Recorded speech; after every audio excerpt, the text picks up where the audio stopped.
Welcome to our channel. Friends, today we will see MCQs of Sale of Goods Act. Friends, watch our complete video, like it, share it, comment on it. Don't forget to subscribe our channel.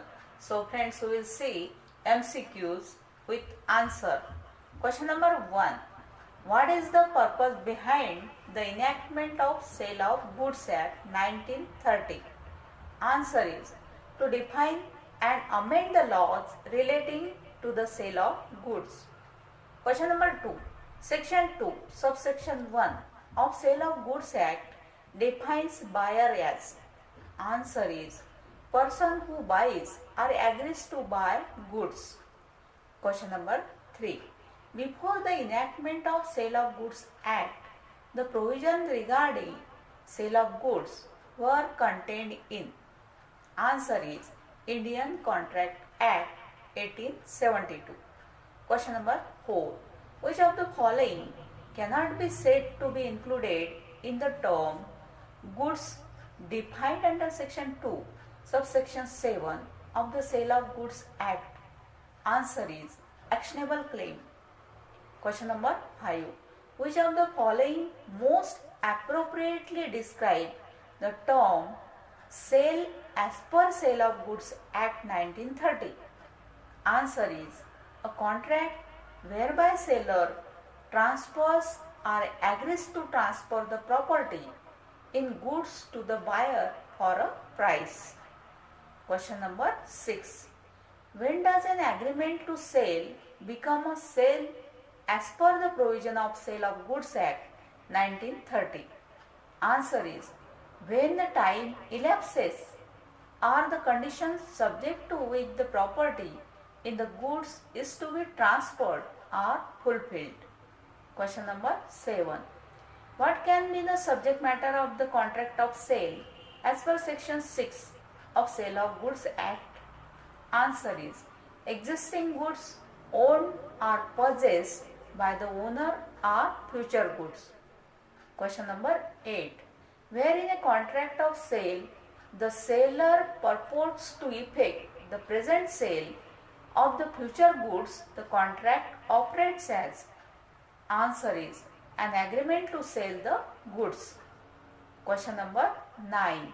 In a contract for sale of specific goods, the goods without the knowledge of seller perish at the time when the contract was made, the contract is. Answer is a void contract. Question number 10. Can the agreement be avoided when there is an agreement to sell specific goods but subsequently the goods perish or become so damaged without any fault of the seller or buyer? Answer is it can be avoided by the parties. Question number 12. A is a stipulation essential to main purpose of the contract and the breach of which gives rise to a right to treat the contract as repudiated. Answer is condition. Question number 13. A is a stipulation collateral to main purpose of the contract and the breach of which gives rise to a right to claim for damages but not to a right to reject goods and treat the contract as repudiated. Answer is warranty. Question number 14. When can a breach of condition be treated as a breach of warranty by the seller as per the provision of Sale of Goods Act? Answer is when the contract of the sale is not severable and the buyer has accepted the goods or part thereof, subject to an express or implied term in the contract. Question number 15.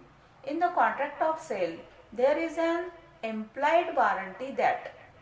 Answer is the buyer has the right to have and enjoy the quiet possession of goods and that the goods shall be free from any charge or encumbrance.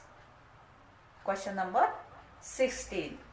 In a contract for sale of goods, by sample and description, it is necessary that answer is the bulk of goods shall correspond with the sample as well as description. Question number 17.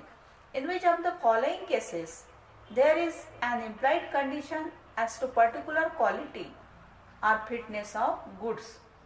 Answer is when buyer makes known to the seller the particular purpose for which goods are required as to show that buyer relies on seller's skill and judgment and the goods are of description which it is in the ordinary course of seller's business to supply. Question number 18. When does the property in the goods pass to the buyer in case of contract for the sale of specific or a certain goods? Answer is when the parties to the contract intend it to be transferred.